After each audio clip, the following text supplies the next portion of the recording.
J'ai choisi la lettre Y en référence aux Young British Artists, une expression qui renvoie à une génération d'artistes anglais qui ont émergé sur la scène esthétique, artistique mondiale à la fin des années 90.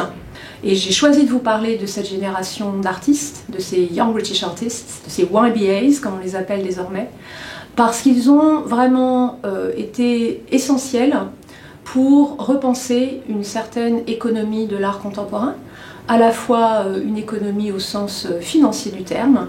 Ils ont embrassé en fait la nouvelle économie mondialisée de l'art sans scrupule, on le leur a beaucoup reproché, mais aussi une nouvelle économie des affects, une nouvelle économie de l'émotion, une nouvelle économie de la sensation. Et bien sûr, on va revenir donc à ce catalogue, à cette affiche, qui était l'affiche donc de l'expo de 97 à la Royal Academy, Sensation, le terme renvoyant à la fois au sensationnalisme que promouvaient ces artistes, mais aussi au vocabulaire de la sensation qu'ils défendaient très fortement, leur art étant un art de l'émotion, un art de l'affect, un art qui parvient à réconcilier le sensationnalisme de la société du spectacle et l'émotion brute.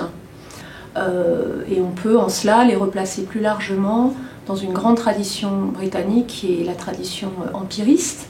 Mais ce sont des artistes qui en quelque sorte, ça peut paraître paradoxal, ont un discours qu'on pourrait presque définir comme démocratique sur l'art, puisqu'ils considèrent qu'il n'y a pas de mauvais public, il n'y a pas de public mal informé ou de public non initié. Ils veulent s'adresser à tout le monde par le biais de l'émotion. Et ce sont des artistes qui, en quelque sorte, ont décloisonné beaucoup le monde de l'art.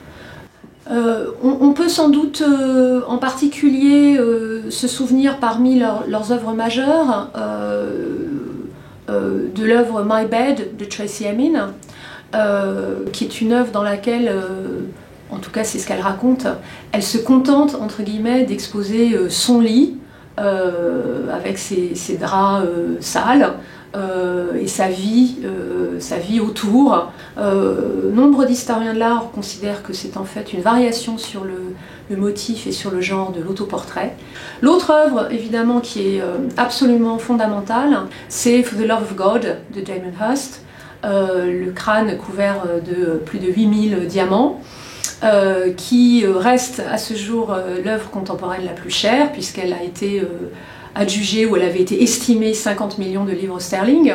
Ce crâne incrusté de diamants, par lequel Hirst veut évidemment à nouveau nous donner à voir littéralement les contradictions de l'art contemporain, pris évidemment dans un monde financiarisé de plus en plus.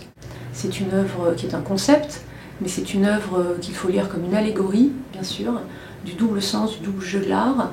Et on voit comment, une fois de plus, Hirst reprend la technique du ready-made de Duchamp.